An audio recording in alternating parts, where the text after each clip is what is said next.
Bonjour, nous sommes le mercredi 12 juillet. Je vous propose la situation des cultures de cette semaine. Alors aujourd'hui, pour la majorité des parcelles, la maturité est arrivée. Il reste les maïs. Aujourd'hui, on est au stade d'apparition des fleurs femelles, donc avec une avance de 2 semaines par rapport aux dates normales. Ce qui veut dire qu'a priori, les récoltes en ensilage devraient pouvoir démarrer fin août, début septembre, et les récoltes en grains courant octobre. Mais de toute façon, on est sur une année assez précoce. Au niveau des insectes, alors sur les maïs, on trouve toujours des pucerons, hein, des petites colonies, mais qui sont régulées par les auxiliaires, en particulier les coccinelles qui sont très présentes sur les maïs cette année. Concernant les pyrales, les vols de pyrales sont en cours. On n'a pas de gros vols cette année.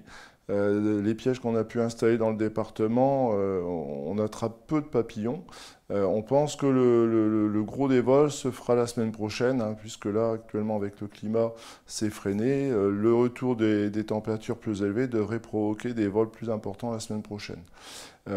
Concernant la lutte, pour les gens qui utilisent des trichogrammes, les trichogrammes doivent être en place aujourd'hui.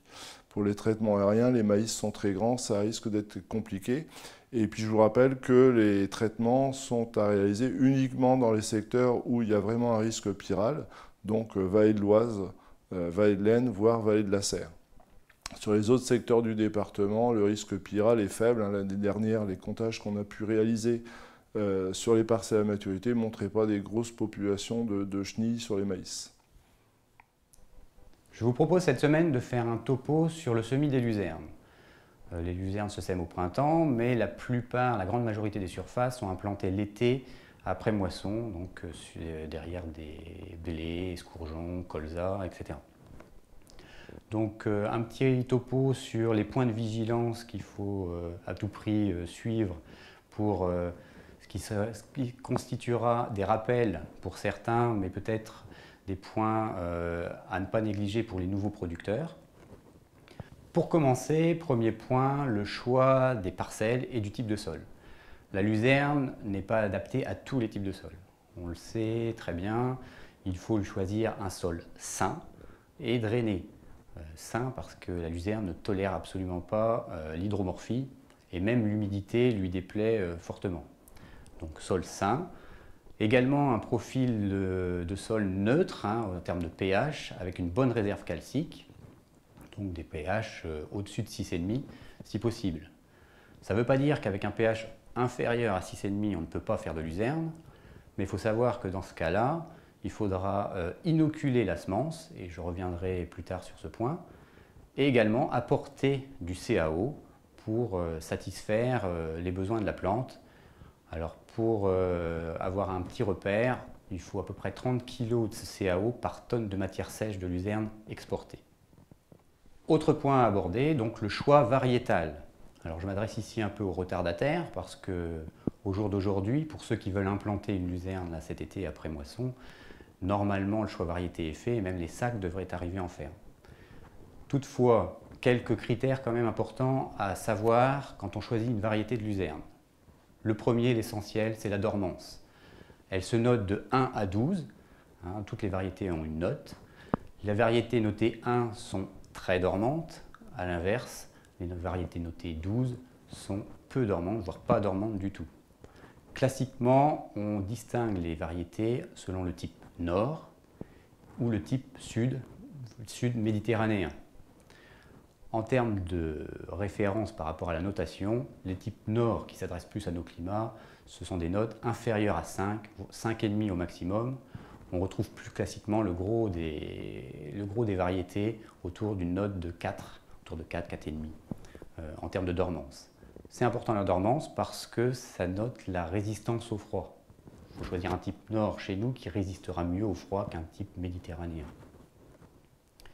Autre critère de choix, là plus pour des éleveurs qui auraient un souhait de luzerne fourragère, c'est la teneur en protéines d'une part et la grosseur des tiges. La teneur en protéines pour avoir de la matière azotée dans le fourrage bien sûr, et la grosseur des tiges pour ne pas avoir des trop grosses tiges qui nuisent d'une part à la digestibilité et surtout lorsqu'on choisit le mode de récolte par enrubanage qui perce les ballots, le plastique, ce qui, comment dirais-je, nuit au mode de conservation.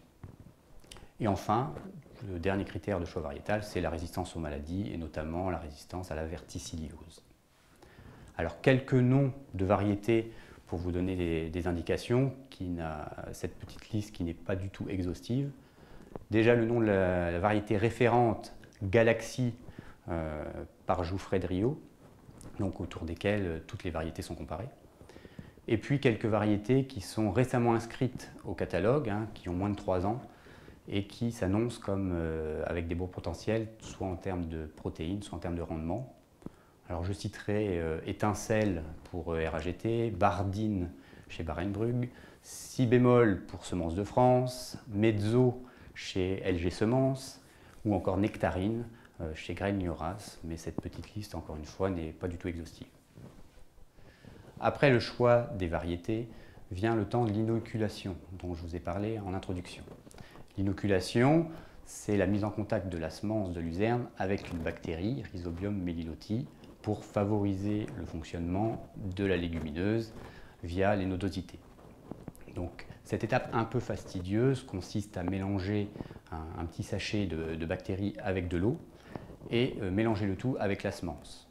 Ça peut se réaliser à l'aide d'une bétonnière lorsqu'il y a des grands volumes de semences à traiter, ou après dans des grandes bassines à brasser avec les mains, auquel cas je vous conseille de mettre des gants car c'est un produit qui tâche. Face à cette étape fastidieuse, les semenciers ont développé depuis peu les variétés pré-inoculées. Ça consiste en un pelliculage, un enrobage de la graine, donc déjà livrée comme telle, prête à l'emploi et qui évite donc toute cette étape, encore une fois, fastidieuse. Vient maintenant l'étape du semis. Donc, en tout état de cause, il faut le plus possible enlever les résidus, broyer les résidus éventuellement, pour avoir 2 stratégies possibles derrière, soit du semis direct, lorsqu'on a une bonne structure du sol, ou alors un semis beaucoup plus classique, avec des étapes éventuellement de faux semis, un labour plus ou moins léger si on est derrière un colza notamment, avec des risques de repoussée élevés, un affinement du sol sur les 3-4 premiers centimètres, avec création de petites mottes d'une taille inférieure à 1 cm. Après, on peut éventuellement placer un roulage juste avant le semis pour bien appuyer, et puis passer à l'étape du semis. Donc on sème 25 kg à peu près de semences à l'hectare, placées à 1 cm de profondeur. Et derrière ça, on roule pour une parfaite homogénéité du sol et puis de la levée derrière. L'enjeu, c'est de semer le plus tôt possible derrière le précédent, et en tout état de cause avant le 15-20 septembre sous nos climats pour avoir 3-4 feuilles trifoliées avant les premières gelées. Voilà. Ce semis, s'il est précoce, pourra peut-être permettre une récolte à l'automne si la luzerne est bien développée. Un point maintenant sur la fertilisation. Alors bien sûr, l'azote minéral est interdit sur luzerne pure. En revanche, l'azote organique est autorisé dans la limite de 250 unités d'azote total par hectare. L'avantage de cette fertilisation organique, ça pourrait être l'apport de fumure de fond, car la luzerne est très exigeante en potasse notamment. Elle exporte 30 unités à la tonne, et en phosphore, elle exporte 6 unités à la tonne. Donc cet apport peut être fait donc, par l'azote organique ou par fertilisation minérale, soit au moment du semis, soit au printemps. Alors si on apporte une grande quantité de potasse d'un coup, il est conseillé au printemps de faire 2 passages, un avant la première coupe et un après la première coupe. En termes de désherbage, on vous conseille cette année de choisir une stratégie de post-levée, donc d'attendre un peu la levée déjà de la luzerne, mais aussi des adventices pour voir la flore en présence. Et auquel cas, on vous donnera des conseils à viser au moment opportun. De même, concernant l'insecticide, on observe cette année, c'est vrai, une pression de 6 tonnes et demie jurée de la luzerne assez importante, avec des présences d'adultes. Néanmoins, avant d'intervenir avec des pyrétrinoïdes, on attendra de voir les morsures que l'on observe sur les feuilles et noter par rapport au seuil de déclenchement de traitement. Encore une fois, un message plus tard vous sera diffusé pour vous conseiller sur ces pratiques-là. Voilà, en conclusion, les principaux points ont été abordés concernant le semis d'une luzerne. N'hésitez pas à vous rapprocher de vos conseillers si vous avez des questions supplémentaires et plus pointues. On s'efforcera d'y répondre.